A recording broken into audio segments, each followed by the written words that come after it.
Right. ఇకపోతే మరొక కీలక అంశం కూడా మన పక్క దేశమైనటువంటి బంగ్లాదేశ్లో చోటు చేసుకుంది. ఏదైతే ఉద్యోగాల్లో కోటాకు సంబంధించిన విధానాన్ని అలాగే కొనసాగించాలని సుప్రీంకోర్టు తీర్పు ఇచ్చేసింది. అంటే హైకోర్టు ఇచ్చిన తీర్పుకు సంబంధించి దాన్ని వ్యతిరేకిస్తూ 93% పోస్టులు ఏవైతే ఉన్నాయో మెరిట్ ఆధారంగా ఇచ్చుకోండి, ఒక 7% మాత్రం ఇతరులకు కేటాయించాలి. ఎవరైతే రిజర్వేషన్కి సంబంధించి లేకపోతే 1971లో విముక్తి పోరాటం కోసం పోరాడారో ఆ పోరాటాల్లో వారసులకు వీళ్ళకి కల్పించాలని బంగ్లాదేశ్ స్పష్టంగా పేర్కొంది. సో దీనికి సంబంధించి విద్యార్థుల పోరాటం ఏదైతే ఉందో ఆ పోరాటానికి చెక్ పెట్టినట్లుగానే చూడాలి. సో అంతర్జాతీయ రాజకీయాల్లో పక్క దేశం ప్రభావం ఎప్పుడు ఉంటుంది అని మనం ఎప్పుడు మాట్లాడుకునే విషయమే.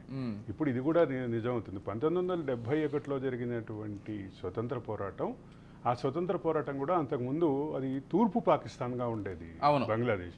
బంగ్లాదేశ్ని తూర్పు పాకిస్తాన్గా పశ్చిమ పాకిస్తాన్గా విభజించి బ్రిటిష్ వాళ్ళు వెళ్ళిపోయినటువంటి క్రమంలో ఈ తూర్పు పాకిస్తాన్ యొక్క స్వతంత్ర అస్తిత్వం కోసం జరిగినటువంటి పోరాటాన్ని దాన్ని భారత్ అప్పట్లో మద్దతు ఇవ్వటం చాలా కీలకమైనటువంటిది.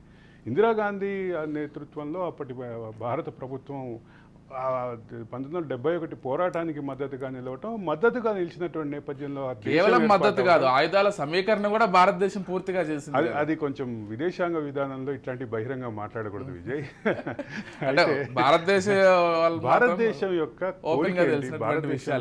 భారతదేశం ఇంట్రెస్ట్ ఏంటంటే ఒక పక్క పశ్చిమ పాకిస్తాను, రెండో పక్క తూర్పు పాకిస్తాను, రెండు ఒకే పాలనలో ఉండేటటువంటి నేపథ్యంలో అంటే లాజిస్టిక్స్ అంతా భారత భూభాగం నుంచి జరిగేటటువంటి పరిస్థితిలో ఖచ్చితంగా భారత్ యొక్క అస్తిత్వానికి ఇబ్బంది, భారతదేశం యొక్క సార్వభౌమాధికారానికి ఇబ్బంది. కాబట్టి అక్కడ పశ్చిమ పాకిస్తాన్, తూర్పు పాకిస్తాన్లు వేరువేరు దేశాలుగా మారాలని భారత్ కోరుకుంది. దాన్ని అక్కడ జరిగినటువంటి స్వాతంత్ర పోరాటం కూడా బలమైనటువంటి మూలాలు ఉన్నటువంటి కొన్ని వర్గాలు, కొన్ని తెగలు, గిరిజన తెగలు కూడా బాగా విస్తృతంగా పాల్గొనటం, దాంతో అది మొత్తం ఒక దేశవ్యాప్తం అవటంతో పాటు ప్రపంచ దృష్టిని ఆకర్షించటం, ఆ నేపథ్యంలో ఒక సపరేట్ దేశంగా ఒక ఐడెంటిటీ రావటం.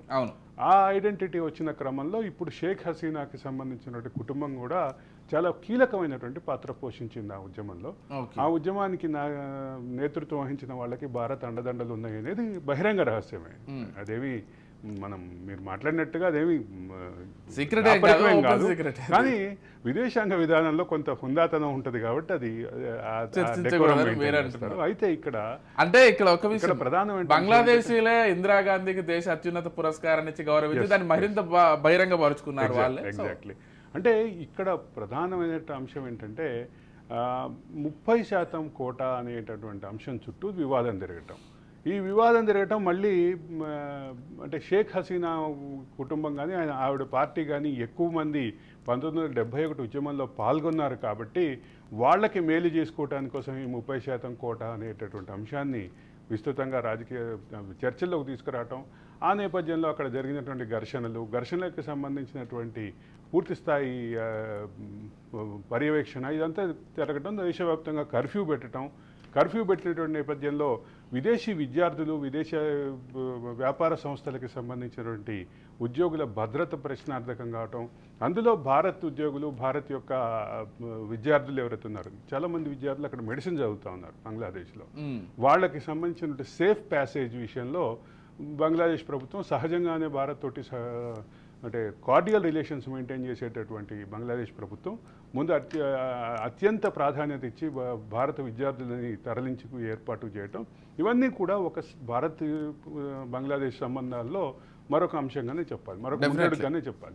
అంటే మరొక ఉదాహరణగా చెప్పాలి, ముందడుగేం కాదు, ఇది పెద్ద ఉదాహరణ. సౌత్ ఏషియన్ కంట్రీస్కి ఇంకా పెద్ద ఉదాహరణ. ఎగ్జాక్ట్లీ. అంటే సౌత్ ఏషియన్ కంట్రీస్లో ఉన్నటువంటి అంటే సరిహద్దు గొడవల విషయంలో ఏదైతే అంశాలు తీవ్రమైనటువంటి అంశాలు ఉన్నాయో, చైనా భారత్ కానీ, పాకిస్తాన్ భారత్ కానీ, ఇటువంటి అదే సందర్భంలో శ్రీలంకకి సంబంధించినటువంటి అంశం, శ్రీలంకకి సంబంధించిన జల వివాదం భారత్కి ఏదైతే ఉందో, ఈ వీటన్నిటి విషయంలో ఏదైతే వివాదాలు ఉన్నాయో ఆ వివాదాల్లో నేపథ్యంలోనే ఈ కార్డియల్ రిలేషన్స్ అనేది ఒక పెద్ద ఊరటగా చెప్పాలి భారత్కి. ఖచ్చితంగానే బంగ్లాదేశ్ ఆ రకమైనటువంటి సానుకూలమైన వాతావరణం చూపిస్తుంది. అయితే ఇక్కడ ఈ ఈ అంశాన్ని ఒక సీరియస్నెస్ని సుప్రీంకోర్టు అర్థం చేసుకుని ఆదివారం కూడా సుప్రీంకోర్టు పనిచేసి అర్జెంటుగా ఈ ఆందోళనలు ఆగిపోయేలాగా ఒక రకమైనటువంటి తీర్పు ఊరట తీర్పు ఇచ్చారు. ఒక పక్క ఆందోళనకారులకు ఊరట వచ్చింది, రెండో పక్క ఇమీడియట్గా శాంతి భద్రతలు కంట్రోల్ కావడం ద్వారా ప్రభుత్వానికి కూడా ఊరట వచ్చింది. కృష్ణాంజనేయులు గారితో ఒకసారి మాట్లాడదాం ఇదే అంశానికి సంబంధించి. కృష్ణాంజనేయులు గారు, రిజర్వేషన్లకు సంబంధించి, ఆ కోటాలకు సంబంధించి బంగ్లాదేశ్ తీర్పును భవిష్యత్తులో ఇతర దేశాలు కూడా ఉదాహరించేటువంటి అవకాశాలు లేకపోలేదు కాబట్టి ఇది ఖచ్చితంగా కొంత ప్రభావాన్ని చూపిస్తుంది ఇతర దేశాలపైన కూడా. మీరెలా చూస్తారు ఆ రిజర్వేషన్లను 7% కంటిన్యూ చేయడం కావచ్చు, అక్కడ శాంతి భద్రతలను కంట్రోల్ చేయడంలో తీసుకున్నటువంటి సుప్రీంకోర్టు నిర్ణయాన్ని కావచ్చు, ఏ విధంగా చూస్తారు? ఇక్కడ రిజర్వేషన్లకు సంబంధించినటువంటి అంశము ఒక దేశానికి ఇంకొక దేశానికి మధ్య అలాంటి పోలికలు ఉండకపోవచ్చు అని నేను అనుకుంటున్నాను. బంగ్లాదేశ్లో ఉండేటువంటి అక్కడ ఉండేటువంటి పరిస్థితులు, భారతదేశంలో ఉండేటువంటి పరిస్థితులు, బంగ్లాదేశ్లో అక్కడ విముక్తి పోరాటం జరిగింది, వాళ్ళు దేశ విభజన కోసం వాళ్ళు పాకిస్తాన్ నుంచి విడిపోయినటువంటి పరిస్థితులు ఇవన్నీ కూడా చూసాం. అక్కడ ఉన్నటువంటి మనకి భారతదేశంలో మనకు అంతర్గతంగా ఉన్నటువంటి పరిస్థితులు, మన రాష్ట్రాల్లో ఉన్నటువంటి ఈ అంశాలకు అనుగుణంగా మన రిజర్వేషన్లు, అలాగే ఇంకొక రాష్ట్రంలో ఇంకొక పరిస్థితులకు అనుగుణంగా రిజర్వేషన్లు ఉండేటువంటి. మనము బంగ్లాదేశ్కి ఆ రోజున సహకరించిన ఇంకోటి చేసిన ఒకటి ఏంటి అని అంటే, శత్రువుకు శత్రువు మిత్రుడు కాబట్టి మనకి ఏదైతే రాజకీయంగా పాకిస్తాన్తో విభేదాలు ఉన్నాయో, పాకిస్తాన్ నుంచి విడిపోయేటువంటి బంగ్లాదేశ్ సంబంధించినటువంటి ఆ పోరాటానికి మనం సహకరించినటువంటి పరిస్థితులు ఉన్నాయి ఆ రోజు. అది వ్యూహాత్మకమైనటువంటి అది విదేశాంగ విధానం భారతదేశానికి సంబంధించి. మీరు ఈ ఉద్యోగాలు ఉపాధికి సంబంధించినటువంటి అంశాల్లో కూడా ఇవి చాలా ఎమోషనల్ గా ఉంటాయండి. ఏమో ఇప్పుడు ఎక్కడికక్కడ మీరు అమెరికా కానివ్వండి, ఇప్పుడు బంగ్లాదేశ్ కానివ్వండి, మీరు ఎక్కడైనా సరే లోకల్ గా ఉండేటువంటి ప్రాంతీయంగా ఉండేటువంటి యువకులకి అవకాశాలు ఇవ్వాలి, బయట వాళ్ళకి తక్కువ అవకాశాలు ఉండాలి, బయట వాళ్ళందరూ వచ్చి మన అవకాశాలను తీసుకొని వెళ్ళిపోతున్నారు, ఇలాంటి చర్చలు వివాదాలు నిరంతరంగా జరుగుతూనే ఉన్నాయి.